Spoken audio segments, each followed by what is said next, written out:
하나님 말씀은 시편 37장 23절, 24절입니다. 여호와께서 사람의 걸음을 정하시고 그의 길을 기뻐하시나니 그는 넘어지나 아주 엎드러지지 아니함은 여호와께서 그의 손으로 붙드심이로다. 아멘. 근데 여러분 오늘 아침 집을 나서면서 어떤 생각을 하셨는지요? 난 무엇을 감사할 수 있을까? 나의 감사거리는 뭘까? 혹시 지난 1년을 지나면서 감사보다는 불평을 더 많이 하진 않았을까? 감사보다는 한숨을 더 많이 쉬지 않았을까? 여러분, 오늘 웃는 사람은 마지막에도 웃을 수 있다는 말이 있습니다. 난 오늘 감사하며 살고 있는가를 다시금 돌아보는 시간입니다. 물론 세상 사람들은 당장 눈앞의 평안이나 눈앞의 형통으로 인해서 감사를 합니다. 하나 우리는 하늘 아버지를 믿고 영원을 바라보는 사람들이죠. 따라서 당연히 감사의 방법도 다르겠고 감사의 내용도 다를 것 같습니다. 진정 우리는 어떤 눈으로 우리의 삶을 봐야 하는가, 어떤 일로 인해서 감사할 수 있을까? 이 아침에 다시금 우리의 가슴에 다가오는 귀한 시편의 한 부분을 보게 됩니다. 시편 기자는 노래합니다. 하나님은 그의 자녀들의 삶에 이렇게 개입을 하신다는 거예요. 23절 말씀 다시 볼까요? 같이 볼까요? 시작. 여호와께서 사람의 길을 기뻐하시는. 네. 여호와께서 사람의 걸음을 정하시고, 여기서 정하신다는 말은 명하시다 혹은 지도하시다, 그런 뜻입니다. 원어상. 즉 인간의 삶의 여정은 하나님의 안내와 통제 아래에 있다는 의미죠. 여러분, 우리는 각자의 자유의지에 따라서 각자 결정하며 인생을 살아갑니다. 판단하며.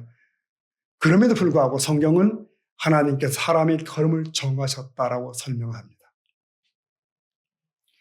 네, 하나님은 의인의 인생 여정을 계속해서 지도하시고 인도하시며 곁길로 나가려고 할 때 또 통제하기도 하십니다. 그의 길을 기뻐하시나니, 그의 길을 기뻐하시니, 이것은 의인의 인생 여정에 대한 여호와의 계속된 관심, 계속된 지도를 드러내는 표현입니다. 자, 그러면 그 인도하심이 도대체 어떻게 나타날까요? 24절에서 다시금 설명해 줍니다.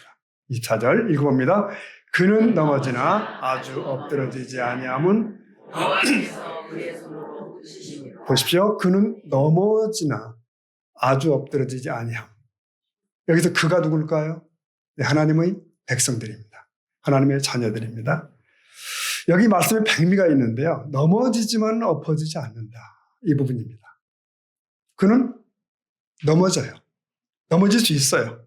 원어에 보니까 한 번 넘어지다, 혹 떨어지다, 이런 의미가 있는데요.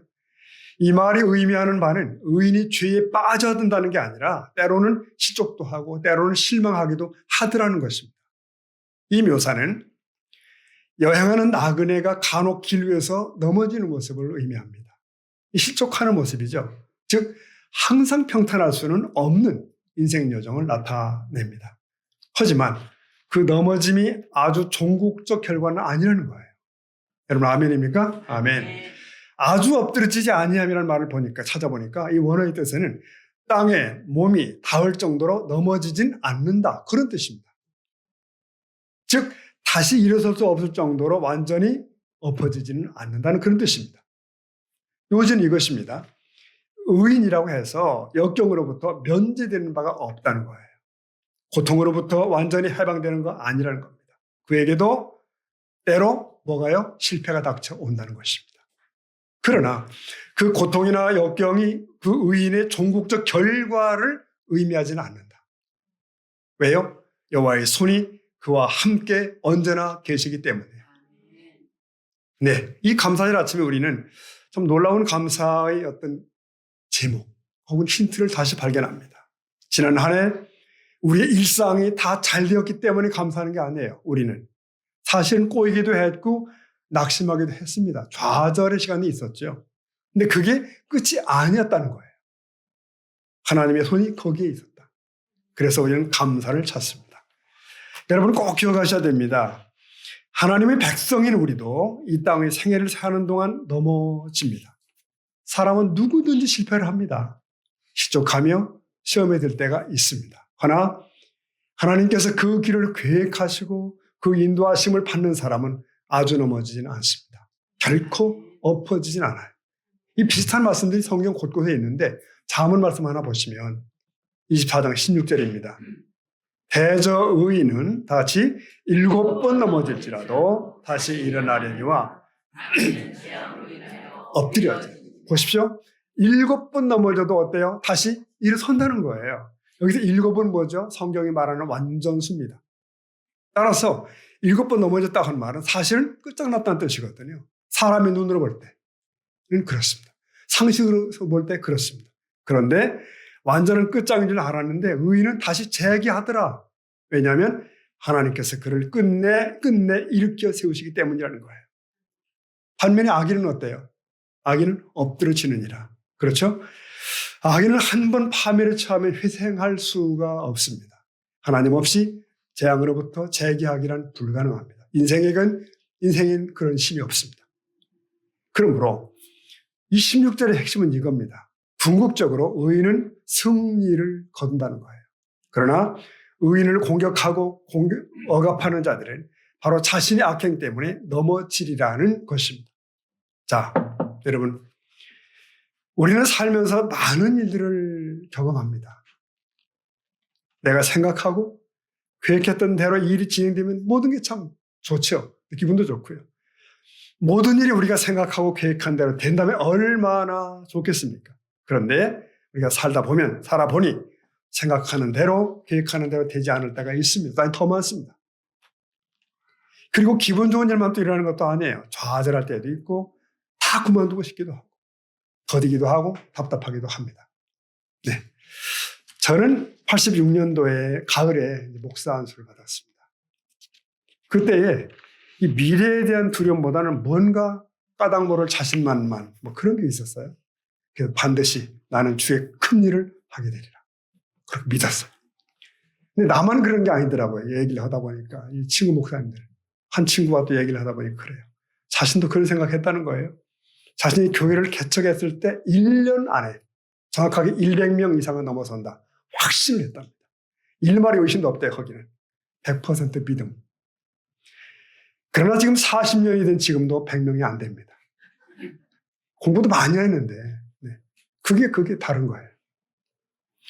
여러분, 나의 믿음이나 계획과는 상관없는 현실이 올 때 어떻게 하면 좋을까? 많이 실망되죠. 크게 낙심도 하고. 하나 지금도 그는 열심히 교회를 섬기고 있어요. 목회자의 길을 포기하지 않고 있습니다. 뭐 그를 봐도, 혹은 뭐 저를 봐도 이렇게 고백할 수 있죠. 오늘 말씀이 그대로 그는 넘어지나 아주 엎드러지지 아니함은 여호와께서 그 손으로 붙드심이로다. 아멘. 그렇습니다. 분명히 그래요. 예수님을 믿는다고 실패하지 않는 거 아니죠. 예수님을 잘 믿는다고 어려움 오지 않는 거 그거 아니죠. 그렇게 생각하면 착각입니다. 하나님의 자녀인 우리도 살면서 넘어질 때 있습니다. 때로 많습니다. 삶에 마치 폭풍과 불어오는 듯한 어려움을 겪을 때가 있죠. 그럼에도 성도는 끝이 아닙니다. 거의 넘어질 뻔하고 거의 미끄러질 뻔하지만 완전히 넘어지지는 않는 것입니다. 완전히 미끄러지는 일 없습니다. 시편 73편 2절 그 말씀이거든요. 읽어볼까요? 나는 거의 넘어질 뻔하였고 여기 반복된 말이 뭐죠? 넘어질 뻔, 미끄러질 뻔입니다. 그렇죠? 네. 살다 보면 실수하고 실패할 때가 너무 많은 것 같아요. 넘어질 때가 있습니다. 바닥을 경험할 때가 있습니다. 그러나 모든 것이 끝나는 건 아닙니다. 하나님께서는 우리를 다시 일어나게 하십니다. 다시 시작하게 하시는 거죠. 그러므로 우리는 다시 또 가는 거예요.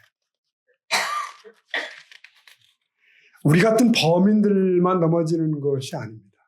성경을 살펴보면 소위 성경의 인물들도 같은 경험들을 했습니다. 열왕기상 18장에 보면 유명하죠. 당대의 선지자 엘리야가 등장하지 않습니까? 그는 바알의 선지자 400명, 아세라 450명, 450명, 400명 이래가지고 대전을 벌이잖아요. 기도의 대전. 갈멜산 정상에서 겨루었고 급기야 승리를 거머쥡니다. 대단했죠. 기세가 하늘을 찌를 순간입니다. 그런데 다음 장에 보면 왕비가 선지자의 목숨을 찾는다는 거예요. 엘리야는 승리자답지 않게 위축돼 버리죠. 절망과 두려움에 쌓인 채 급기야 광야로 도망치고 자신의 사명을 내팽개치고 고꾸라집니다. 광야 외진 곳에 로뎀나무 아래에서 그렇게 말하죠. 차라리 죽여주십시오. 참 초라한 신세예요. 성경은 말합니다. 엘리야는 우리와 성정이 같은 자다. 성정이 같다 그랬어요. 엘리야가 그런 일을 경험했더니 우리도 이런 일을 경험하지 않겠습니까?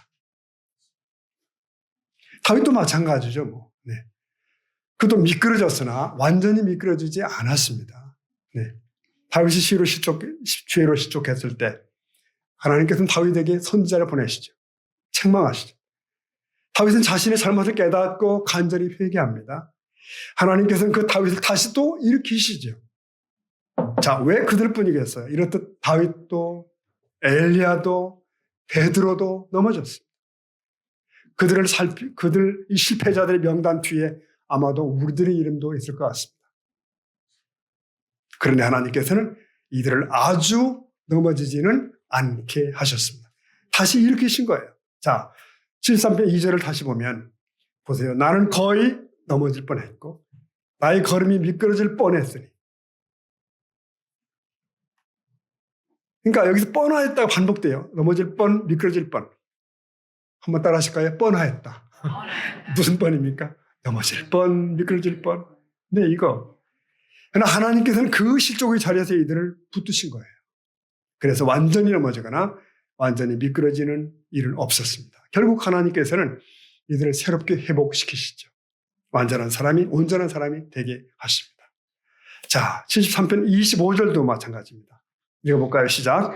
내가 항상 주와 함께하리. 주께서 내 네, 여러분 이 시간에 우리가 가슴에 꼭 새겨둬야 할 말씀이 있습니다. 믿어야 될 말씀이 있어요.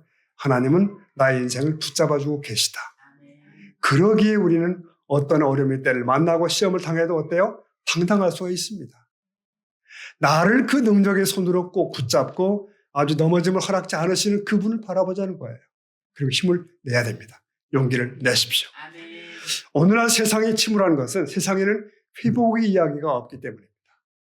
세상에서는 한번 엎어지면 아주 끝입니다. 아주 넘어집니다. 그러나 복음은 우리를 회복시키십니다.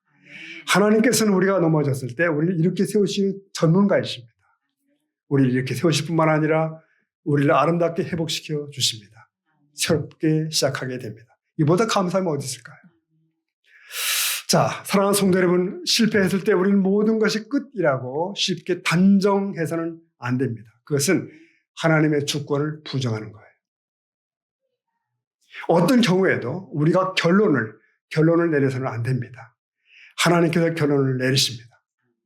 자, 한번 따라하실까요? 결론은 하나님의 몫이다. 네, 하나님께서 모든 일 마무리하시는 거예요. 선하게. 누가 마무리하는가가 얼마나 중요한지 아십니까? 여러분, 졸작이라고 해도 대가가 붓질을 하면 작품이 달라집니다. 그러니까 마무리하는 거에 따라서 작품의 가치가 확연하게 달라지는 거예요. 초등학생 아이가 그림을 그립니다. 그러면 초등학생 수준에서 잘 그림이 나올 수 있죠. 그런데 대가가 와서 몇 번 붓으로 터치를 해줍니다. 그러면 그 아이가 그린 그림은 대번에 아주 멋진 작품이 되는 것입니다. 네. 이와 마찬가지입니다. 내 삶이 꼬였다 할지라도 하나님께서 개입하시면 내 삶이 달라질 줄로 믿습니다. 하나님께서 우리의 삶을 마무리해 주실 거죠. 대가가 붓으로 덧칠을 해 주십니다. 누가 마무리하는가에 따라서 작품의 가치는 확연하게 달라집니다. 우리가 사랑하는 말씀 로마서 8장 28절 말씀을 다시 한번 읽으면 좋겠습니다. 다 같이 시작. 우리가 알거니와 하나님의 사랑하는 자 곧 그대로 부심을 입은 자들 모든 것이 합력하여 아멘 아멘. 보십시오. 모든 것이 합력하여. 여기 모든 것이 뭘까요? 성공이 거기 있습니다. 실패도 있습니다. 기쁨도 있습니다. 슬픔도 있습니다. 희망이 있습니다. 좌절도 있습니다. 이게 다 함께 어우러져서 뭐예요? 선을 만든다는 거예요. 베스트를. 하나님께서는 우리에게 일어난 모든 일이 합하여 선을 이루게 하실 수 있는 분이십니다. 그러므로 어려움이 있어도 우리는 아주 무너지지는 않습니다. 세상 사람들은 한번 넘어지면 아주 넘어지는 거죠. 다시 일어나기 어렵습니다. 회복되기 어렵습니다. 하나 하나님의 사람은 다릅니다. 하나님의 사람은 넘어지더라도 아주 넘어지지 않습니다. 오늘 말씀이 보장하잖아요. 하나님 붙으시기 때문에. 이게 은혜입니다. 시편 23편 3절 말씀 같이 읽어보겠습니다. 내 영혼을 소생시키시고 자기 이름을 위하여 인도하시는도다. 왜요? 그분은 우리의 선한 목자니까. 하나님께서는 우리 영혼을 소생시키는 분이십니다. 하나님은 넘어진 사람을 일으키시고 회복시키시는 분이십니다. 일으키시고 회복시켜서 온전한 사람이 되게 하십니다. 이게 하나님의 뜻이에요. 우리를 향한. 그래요. 하나님께서 우리를 구원하시다는 것은 하나님께서 우리를 존귀하게 여기신다는 의미입니다. 귀하게 여기신다. 우리를 가치 있는 존재로 우리를 소중하게 여기신다는 그런 뜻이에요. 여러분, 복음을 경험한 사람은 새로운 그래서 정체성을 갖습니다.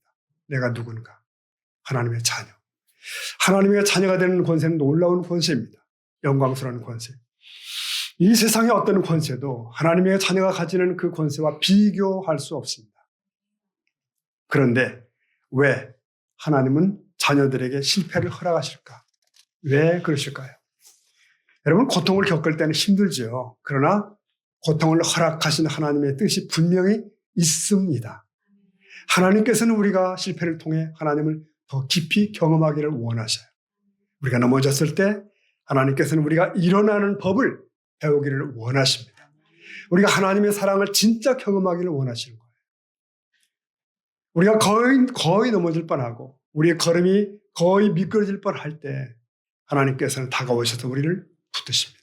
그러므로 실패를 통해 우리는 하나님을 깊이 만날 수가 있습니다. 하나님의 사랑을 경험할 수가 있어요. 하나님을 깊이 체험하는 것, 하나님을 더 알아가는 것입니다. 여러분 믿으십니까? 하나님과 가까워지는 것은 최고의 복인 줄로 믿습니다.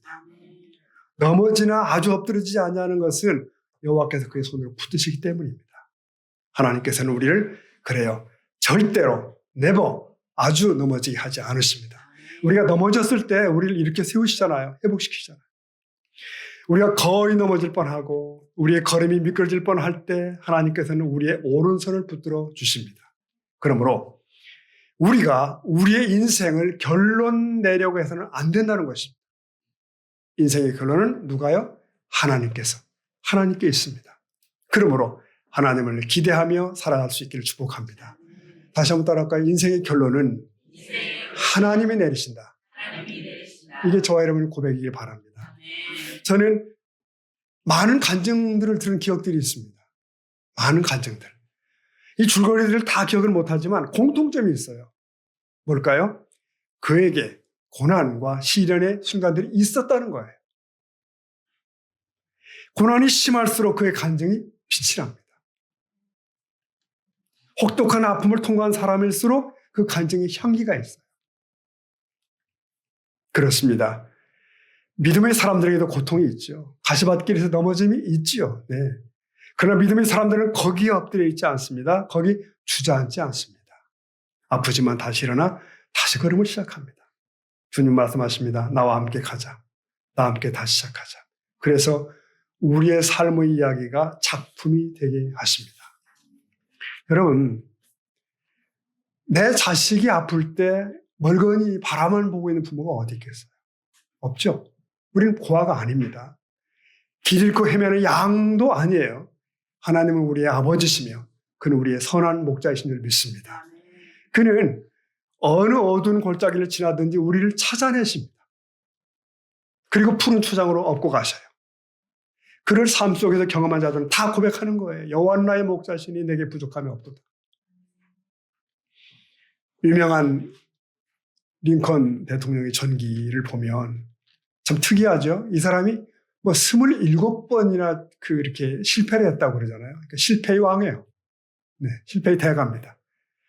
하나 결국에는 그가 미국의 대통령에 오르는데 그뿐이에요. 급기야 역사상 가장 위대한 대통령으로 남죠. 워싱턴 시를 방문하는 사람들은 꼭 그 링컨 기념관에 들러서 그의 좌상 앞에 사진을 찍어요. 저도 찍었습니다. 우인들은 여러분 잘 들어보세요. 역경에도 불구하고 우인이 되는 것이 아닙니다. 역경 덕분에 위대함에 도달한 거예요. 네. 역경, 고난, 실패 그 자체가 디딤돌이 된 거죠. 링컨은 그러한 성경의 사람이었습니다. 우리 가까이에 이 얘기인데 15살에 시력을 온전히 잃은 소년이 있었어요. 이재사라고. 누구의 우위로도 필요가 없다고 그랬습니다. 누구의 격려도 다 스쳐 지나가더래요. 아무 의미가 없다. 그러다가 진짜 빛을 발견했다고 하나님이 영혼의 눈을 열어주셨어요. 이 소년이 이 실명 때문에 예수님을 제대로 만난 거예요. 제대로. 그가 용기 백배하여 일어났고요. 열심히 공부했고 자기 운명과 싸웠고 그래서 수년 전에 송신대 총장을 지낸 분이 그분입니다. 사랑하는 성도 여러분, 우리가 하나님의 자녀입니까? 그렇다면 넘어짐은 있겠으나 아주 엎드러짐은 없는 줄로 믿습니다. 오늘 추수감사절을 지내시고 또 우리 생은 또 내일도 또 계속되겠죠. 아마 또 넘어짐이 있을 겁니다. 그러나 명심하십시오. 아주 엎드러짐은 없을 겁니다. 아멘. 그렇습니다. 하나님이 그 걸음을 청하시고 지켜주시기 때문에 그리고 급기야는 최후의 승리로 인도하십니다. 천국의 영광이 있지 않습니까? 말씀 매듭하겠습니다. 어둠 속에서 우리를 깨우는 것은 꼭 수많은 지식은 아닙니다. 불현듯 스치는 일상의 장면 하나일 수 있습니다. 아르키메데스가 욕조에서 흘러나온 물을 보면서 부력의 원리인가요?를 발견했대요. 뉴턴은 나무에서 떨어지는 그 사과를 보다가 뭐죠? 만유인력의 법칙, 중력의 법칙을 발견했대요. 자, 이런 것들은 평범한 일상으로부터의 한 줄기 섬광입니다. 섬광. 이처럼 단 하나의 그 무엇이 우리를 깨울 수 있어요. 단 한 줄의 글, 단 하나의 장면, 단 하나의 풍경이 종종 우리를 깨우고 삶을 새롭게 합니다. 그래서 사람들은 여행을 떠나고 영화를 보고 음악을 듣는 거예요. 여러분, 그리스도인인 우리는 틈틈이 성경을 읽고 묵상합니다. 신구약 성경은 3만 구절이나 돼요. 3만. 하지만 단 하나의 구절이 나를 일깨우기에 족합니다. 네. 그런 본문 중에 하나가 오늘 말씀이라고 생각해요. 우리는 신앙생활을 좀 잘하기를 원하고 그러나 사는 일을 만만치 않고 더구나 신앙인답게 사는 게 뭘까 혼란스러울 때도 있고 그렇습니다. 형통 대신 꼬이며 뒷꼬이는 것이 오기도 해요. 어떻게 하면 좋을까요? 오늘 추수감사절을 맞으며 그런 생각을 하게 됩니다. 그래, 단 하나의 단어인 감사, 그걸 잊고 있었구나. 감사. 원망은 가라. 불평도 가라. 의심도 가라. 내가 넘어지지만 엎드러지지 않게 하시는 하나님, 그 하나님을 고백하는 겁니다. 그 하나님을 감사하십시다. 그리고 그 감사로 다시 시작하는 우리 세상 모든 가족이 되기를 예수님의 이름으로 축복합니다. 아멘.